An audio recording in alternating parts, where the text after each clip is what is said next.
Welcome to the Learning Pines YouTube. We hope this video helps. You start by confirming prerequisites: free storage, app updated, and a project backup. Open Capcut and sign in so settings sync. This prevents lost edits. Once logged in, navigate directly to Profile or Settings and tap Storage or Manage Space to see current usage. Make sure to free at least 10–20% of your device storage so the upgrade completes without interruption, and consider enabling automatic cloud save. This reduces risk and speeds the process when you proceed to the upgrade. You now perform the core steps.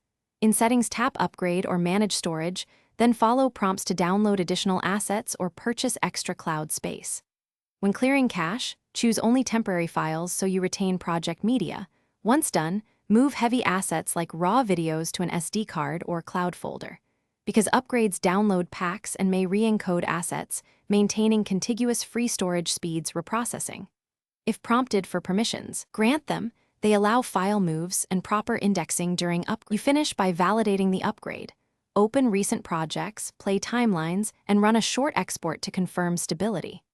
Once satisfied, reclaim leftover space by deleting duplicate renders and outdated autosaves. This keeps future upgrades smooth. If something goes wrong, first restart Capcut and retry the action, because many indexing errors clear on reboot. If errors persist, sign out, reinstall the app, and restore your backup. This resets corrupted caches while preserving cloud-synced projects and usually resolves stubborn. Thanks for watching. Consider subscribing if we helped you.